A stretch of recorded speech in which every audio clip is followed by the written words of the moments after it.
Hello, everybody. Greetings from Med Talks. I'm Dr. K. Agarwal.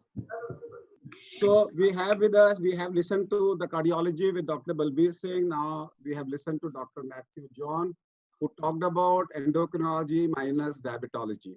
Now we are going to talk about diabetology, and we have Dr. Manoj Chawla, who is a consulting diabetologist and director, Lina Diabetes Care and Mumbai Diabetic Research Center.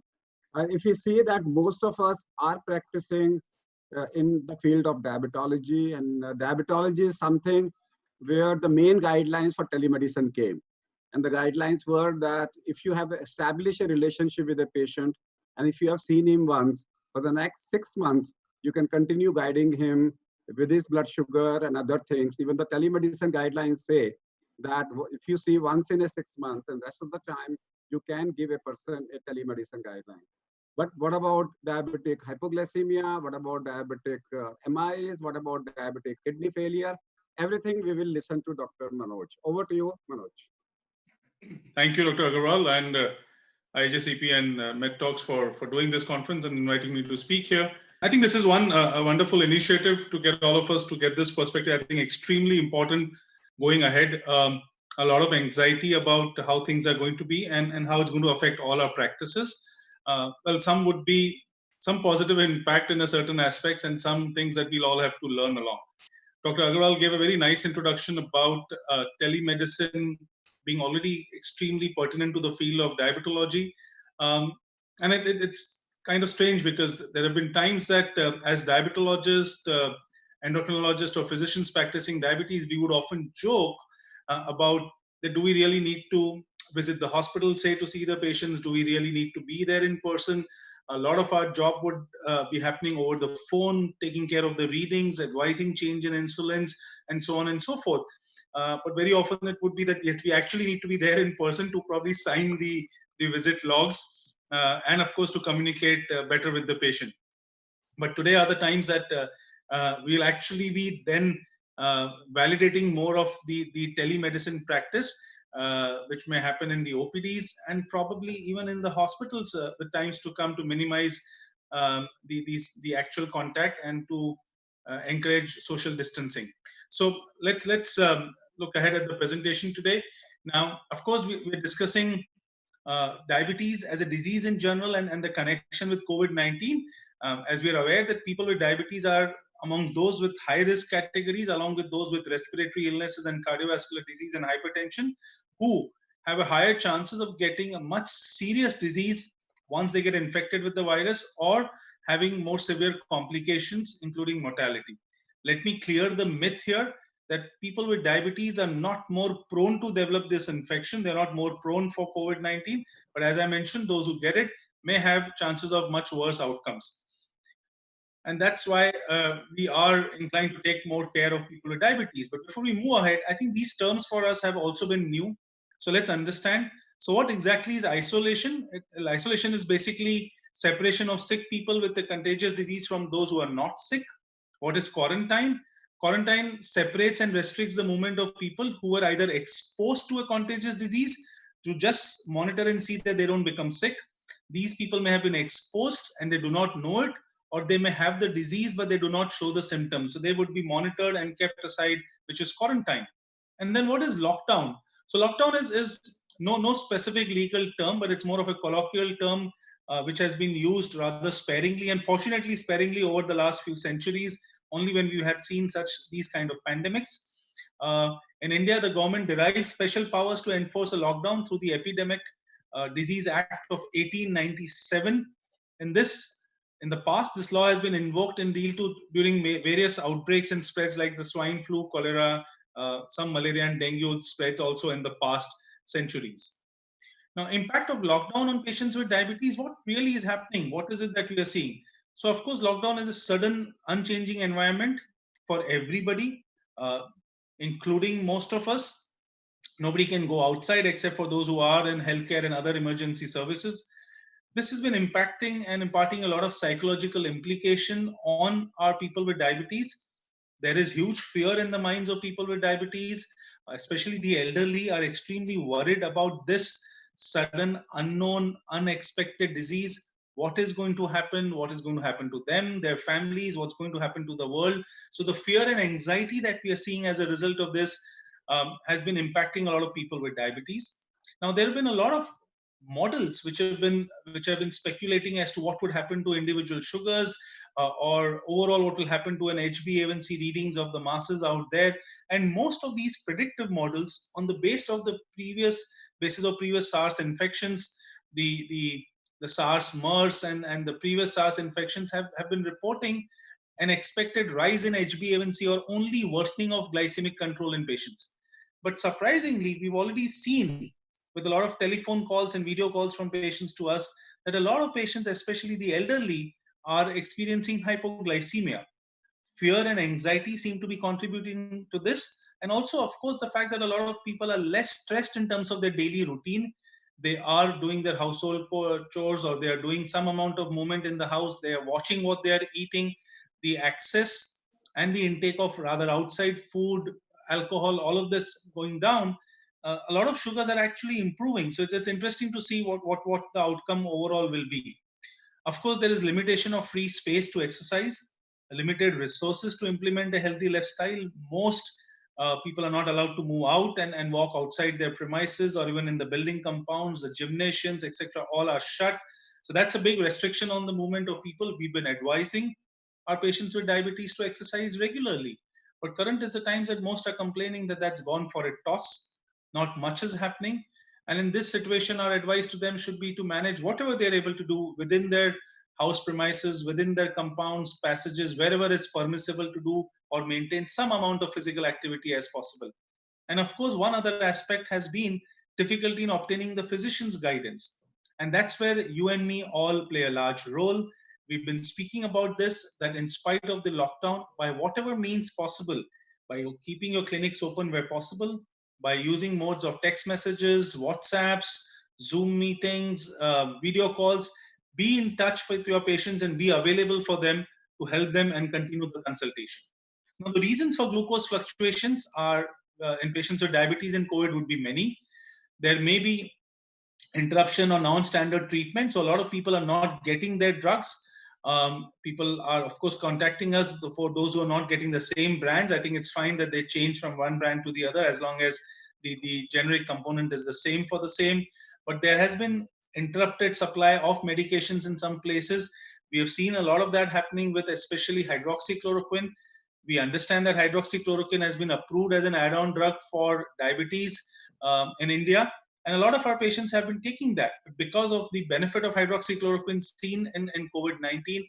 There was unfortunately a lot of hoarding of hydroxychloroquine by general population. This leads to a shortage of availability of this medicine, and people are finding it difficult to get access to this medicine and many others. Hopefully that scenario is changing as things are opening up and the transport of essential goods and medicines is being taken care of by the government.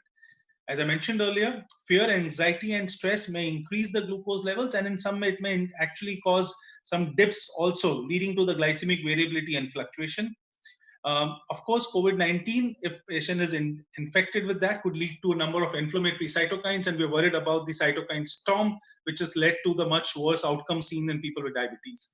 Sometimes these patients may be also treated with steroids, which will again lead to the hyperglycemic crisis.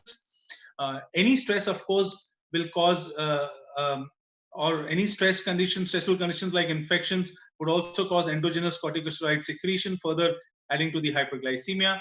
And on top of all of this, the irregular diet, reduced exercise, GI symptoms, all of this may result in glycemic variability, especially for patients who may be hospitalized because of the infection. Now, coming down to what we would be operating and how do we really change things. So these are some of the instructions, and I'm sure a lot of repetition will happen in what my colleagues and me are speaking. But these are simple instructions that we should follow. So make a single entry point to the clinic or hospital with screening of the patient and accompanying persons. This practice we're already seeing in a lot of hospitals today, which may have had multiple entry points. Everything's been restricted. It's one single entry point because it's easier to man that. And of course, doing all the temperature assessments, etc. at this point in time. A self-declaration form, which is to be given to the patient and asked to fill up and sign. The self-declaration talks about their own health status and any fever, cough, breathlessness, those symptoms that they may have, or denying that they have that. The staff working in this area should use a 3-layered mask and gloves. So we're speaking about the general population using any kind of mask or covers or cloth piece or handkerchiefs. But for those working in the healthcare segment, we would prefer to use at least a 3-layer mask, if not the N95, along with gloves. Ensure strict social distancing amongst the staff also. So whether it is a hospital setup, much easier there. But coming down to the clinics, also we will need to try and ensure whatever social distancing possible amongst the staff and the visitors, and which is where spaced appointments will become extremely important. Now this is going to be difficult, but something that needs to be implemented. I'm aware that my colleagues, some of my colleagues as diabetologists would be seeing 60, 80 or more patients in a day, which would often mean that you are having your waiting rooms crowded. Unfortunately, especially in metros, none of us can afford huge space for the waiting rooms, and which is where then the only way to do this would be spaced appointments, avoiding overcrowding in your waiting rooms. Depending on your own waiting room capacity, you will have to give appointments so that you don't have more than 1 or 2 patients or 1 or 2 visitors in your waiting room, so that you're able to maintain the social distancing aspect. And then what you're not able to see in your patients, which is where your telemedicine will come into play. So I'm going to speak a little about that later. That telemedicine is not only during the lockdown period, but may actually become the new normal for a lot of us in months to come. So our appointments, when things go back to normal, may also have to be divided between some physical appointments, which will be spaced at the clinic, and some amount of telephonic or video calls that you're able to get to and advise accordingly to your patients. So you'll have to devise ways as to those who need to be really seen physically and those who can be helped purely remotely by video or telephonic call. Importantly, providing hand washing facility outside the single entry point to the clinic. May be difficult for a lot of us to suddenly get access to a hand washing facility, creating all the plumbing for that. People may employ and use those temporary basins which are available as a standalone basins and drainage, which are available on rental basis, or these may be employed as a single unit outside a commercial facility. So if your clinic, etc., is in a commercial facility, a lot of these will be implemented at the entry point to that commercial facility itself. Providing hand sanitizers outside and within the consultation rooms to be used frequently by visitors and the healthcare staff will be important. And of course, giving instructions at the time of the appointment itself to the patients to ensure that they are using masks and cloth pieces to cover their mouths, and of course minimizing the visitors. So you may not entertain more than one accompany for your patient where absolutely necessary. We move ahead, keeping the patient seated at a distance of 1.5 meters. If the patient has to be examined, ideally using the PPEs completely. You may delegate somebody in your clinics. If you do not have staff, you may be doing it yourself, but please ensure that you're using a validated PPE to do that. Otherwise, try and ensure that your staff has this. Even when the thread goes down, using of masks and disposable gloves, even non-sterile ones are okay, would be essential in the near future for us to maintain some amount of safety there. Where not required, avoid examining the nose, mouth, or throat. Of course, the ENTs may need to do that, but that's a separate session. I believe somebody will speak on that. Not to encourage accompanying persons inside. Avoid air-conditioned rooms where possible. Will get extremely difficult again in certain closed spaces. So where possible, avoid that. Where possible, you can have windows to keep open. You can do that. But avoiding air conditions in general, I accept, will be difficult. And of course, using non-contact thermometers, and where possible, again using things like digital stethoscopes, which may decrease the contact and improve the sound, which is digitally transferred. So these are some of the cartoons available for what the new normal may be, ensuring the distance in your waiting rooms and encouraging more of teleconsultation. Now, moving ahead, keep your workspace clean. So clean the seat and table with sodium hypochlorite solution. So this is something that we all will have to start stocking up for disinfection of the clinic, the 1% sodium hypochlorite solutions. Any material discarded by the patient will also have to be disinfected with this solution. Floors and furniture to be periodically cleaned. Cleaning of your own equipments like your mobile stethoscope. Trust me, they are the carriers of the worst germs. Our mobile Phones go with us all over and sometimes to the places that they shouldn't, but they accompany us everywhere and they would be the highest carrier of germs. So frequent disinfection of mobile phones, stethoscopes, etc. with the spirit is a good idea. Of course, maintaining digital records. So all of us who are not yet into electronic medical records, I think there couldn't have been a better time to move towards this. It's going to help us in not only in your teleconsultations, video calls, but maintaining a digital record and avoiding the physical copies. So a lot of us do the dual system of having the files also given to patients and digital records. Very soon we may have to move towards purely digital records and avoiding any physical copies. And this will have to be implemented gradually so that those physical prescriptions are not required by the pharmacies and the online pharmacies. The digital one should be honored so that we can decrease this means of contact. So that's wishful thinking, but hopefully all of this will get implemented in the near future. And of course, avoid touching your nose, mouth, face, etc. Importantly for physicians and healthcare workers, try and implement that whatever clinic dress that you're wearing, shoes, etc., try at least removing those shoes and accessories outside your homes and changing your clothes as soon as possible. Avoid using all the excess clothes and accessories which are not needed, aprons if not needed, ties if not needed. I think all of these we can avoid so that there's minimal chance of any of them becoming carriers, these accessories. Now, teleconsultations. Well, the era of diabetes telemedicine has arrived. It has been around for a while, but it has completely and totally arrived now. Diabetes, of course, as it's related to a lot of changing of numbers, understanding patients' habits, food habits, exercise, and then advising changes is well suited to virtual care.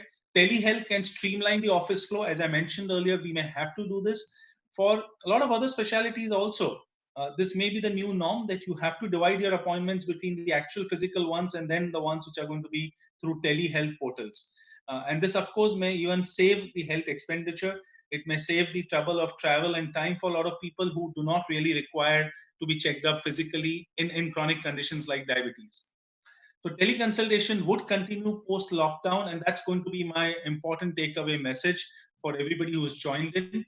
What are the different telehealth platforms and how do we implement that? So you can have the face-to-face encounters with patients using FaceTime, WhatsApp, and various portals as mentioned on different Android and iOS devices. Telemedicine for diabetes e-visits must allow people with diabetes to provide their data on the glucose trends. So I'm going to be speaking a little more about that means of sharing their logbooks, whether it is SMBG or through the continuous glucose monitoring devices, and sharing that data with the physician's office so that you are able to check on their movement of glucose, look at their glycemic variability, and advise in the change of their lifestyle or medications, be it the oral drugs or insulin. And of course, use of electronic medical records is going to make this e-visit a real. So again, one important strong message for all that those of you who have not locked on to the electronic medical records, please do that at the earliest. The Ministry of Health and Family Welfare has come out with its guidance on telemedicine, so making all of this telemedicine legal. And these guidelines are given here and may have been discussed earlier as well, the various modalities of the same. So multiple technologies can be used to deliver telemedicine consultations. It could be basically 3 modes, either through video, audio, or text. And you could use any of the modes available to access the video, audio, or text thing. Patient's consent is necessary for telemedicine consultation. Medical practitioners should make all efforts to gather sufficient medical information before imparting any professional judgment, so that there is no issues of any negligence there or any leniency there. There are 2 types of patient consultations, which is first consult and follow-up consult. If the condition can be appropriately managed via telemedicine based on the type of consultation, practitioner may proceed with professional judgment. So even if you do a tele or a video consult and you feel during a first consult with a patient that this is not giving you enough information to have a professional judgment, please take a step back. You are in all your rights to tell that patient to then come and visit you, as you're not feeling that this information is sufficient for you to help them. So just a word of caution there, but the majority, especially in the field of diabetes, you'll be able to help through these portals. Now moving on to the glycemic tools. So what are the tools that are available? SMBG, HbA1c, fructosamine, not used so much clinically, and then of course continuous glucose monitoring. So when he speaks specifically for diabetes, to avoid all those complications and sometimes to rule between these complications. Somebody is sweating, uneasy, whether it's a cardiac event, whether it is hypoglycemia. We need tools for monitoring. So SMBG and CGM become extremely important, and let's have a look at these tools quickly. So we talk about SMBG, how is it going to be relevant in terms of telemedicine and telehealth? And that's where the apps and the digital logbooks become important today. Most makers of glucose meters offer you the different apps to be able to directly transform the data from your glucometer machines to the apps on their smartphones. And these are then directly connected to the portals in the doctor's clinic. So you have a complete three-way connection, and also this information can be shared with other family members who may be in a different country and wanting to keep a track on their parents' blood sugar readings. So digital logbooks are extremely important, and we should encourage further usage so that there can be information sharing about the glucose readings between the patient and the caregiver and the family member. Also going to be important is the point of care testing. So people tomorrow may not be having to require to frequent laboratories, especially in aspects of management of diabetes. That movement may get lesser. They may be more anxious and worried about visiting crowded areas and laboratories there. So unless those tests are needed, some of the tests required in diabetes can be pretty much done through the point of care testing. Point of care devices are the ones which are available in the clinics today. They do not require large space, and largely they can be done by using finger prick methods. Small amount of blood requires capillary testing, and you're able to get HbA1c, random sugars, of course, lipid profile, microalbumin, and many more tests been added to this. So point of care testing is going to get again extremely important in the future. Now, quickly, as I'm running short of time, so HbA1c will remain an important marker for us managing diabetes. But as the slide shows that HbA1c always may not suffice. You may have people with different HbA1c, but far more varying blood sugars. So for such an important aspect, what is now the concept for people with diabetes and will get more relevant going ahead is the time in range. So time in range is a standard measurement. We want to track the amount of time the patient is spending between 70 to 180. And those people who are able to stay predominantly in the 70 to 180 will have lesser chances of infections ahead or complications. And this can be pretty well tracked by doing CGMs, different kinds of continuous glucose monitoring available, and people will be adapting more to this. Also from the physician's aspect, where the patient comes to the clinic, put them onto a CGM device, they can actually self-remove the sensor after 14 days and courier it to the clinician's office, so it avoids their physical contact and coming in. The data would be downloaded at the physician's office and can then be virtually shared with the patient, and there can be virtual follow-up consultation for changes in medication based on the CGM pattern. So this is an ambulatory glucose profile picture for 14 days. And this is what a good AGP looks like, where you could see that the entire graph, along with the median in the dark blue line, is lying within the time in range between 70 to 180. So that's an ideal AGP for our patients to have. So coming towards the end of my presentation, let's remind what will be the patient's role with this importance of optimal management of diabetes. Today, in fact, some of the patients who may not have followed up for a long, long time and may have been careless about diabetes, because they are worried about impending COVID-19 or any infection, they are now trying to take care of their diabetes. Some may say suddenly waking up from the situation and extremely scared, but it is driving them to control their diabetes better, and we all are there to help them. Patients are going to be more well prepared to handle the situation, and of course, they will require regular monitoring for the same. Finally, strategies for all of us physicians. Well, let's meet the basic needs of being available for the patients. We all also in our consultation have to avoid exhaustion, take all precautions for our own safety, take sufficient breaks, stay connected with your patients, with your colleagues, respect the differences that most of our patients may have, and we need to try and make them as comfortable.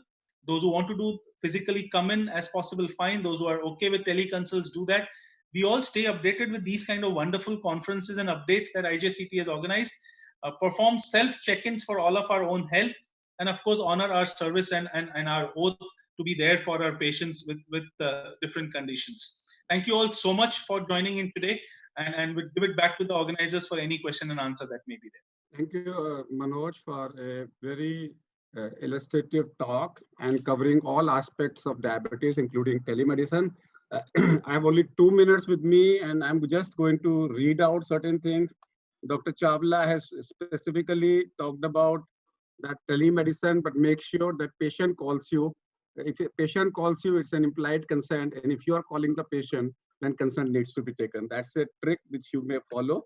And always in a diabetic patient, if you are a diabetic patient, download the Arogya Setu, and you will be able to come to know how many people in your 1 kilometer area are corona positive. And if you find large number of patients in your 1 kilometer area corona positive, you know that you need to take more precautions for that.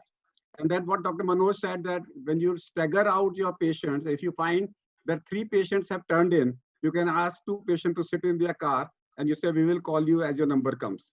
So instead of waiting in your chamber, they can wait in the car, and your receptionist can call them, now your number has come. So their card should be used as a receptionist for that. One question which has come specifically for Manoj is, in the first time patient, if I need to give insulin, how do I do it on a telemedicine? Should I do it or not? Yeah, so I think that's an extremely valid question and pertinent. So, well, if the patient does require it, I think it needs to be done. So clearly, if somebody is getting in touch with you who is extremely symptomatic, has an HbA1c say about 12%, and this patient needs to be started on insulin, you will advise insulin. Now, typically what happens is advising insulin on through telemedicine, giving the starting dose, say of a basal insulin, is not so difficult. The actual training on how to take the self-injection, how to do the monitoring, I think these are important aspects. Till the time that we are able to grant them access, so even if they're not able to come to your clinic and your staff is not able to train them, we know that there are means of the insulin makers and their teams who are able to do that. But even till that point in time, that somebody is actually physically able to do that, where what we've employed with some of the patients is actually connecting them through video call with our diabetes educators, who are able to give them a demo of how to use the insulin through the video call. Of course, a lot of this is also available on portals like YouTube, but I think there's a more personal connect if your team does that with the patient, reassures them, gives a demo through the video call about how to take insulin, how to change the needle, how to use the glucometer, because for these patients, it will be extremely important. I do agree that patients will try and push this off and say, this is difficult now, give me other alternative. And sometimes you may be stuck with that.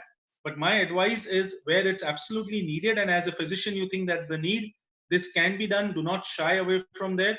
And your educators or an allied team that is provided by some of the companies will be able to do this virtually in training and getting the patients on it. I'm going to end by saying that all the viewers, there is a new business opportunity for all of you, that those who are GPs, they should be able to ask for the files of the patient. You say, we'll create a digital history for you, digital summary for you.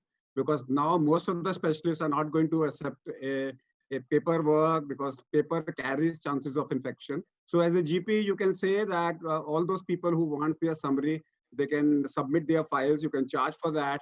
You can hold those files, fumigate the area in the night, or you can keep them for 72 hours. And after that, once you know that they are virus free, you can start making digital files for them, which they may be able to use for future.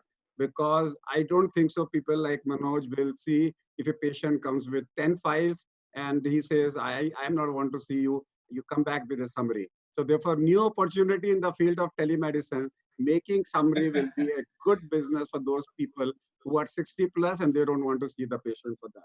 Thank you, Manoj. Thank you. Some business ideas for the specialists also, I think you should be giving us. That's a very simple, is that all your GPs now should be connected and you should be giving them consultation. You say, have your consultation with me, you pay my fee, and GP, you and the patient directly discussing with those things. And second, like 6-minute walk test, which every diabetologist should get it done. Do it online. Ask your patient to walk in front of you digitally, and they have a SpO2 monitor. They show you.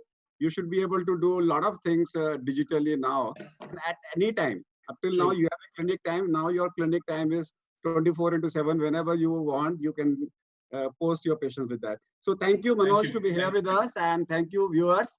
And we will send the link to Dr. Manoj, and there are the large number of questions. We will be able to compile them in the form of a book, and then we will be emailing all of you your question answers. Thank you very much, Manoj, to be here with us. Thank you. Thank you. Pleasure.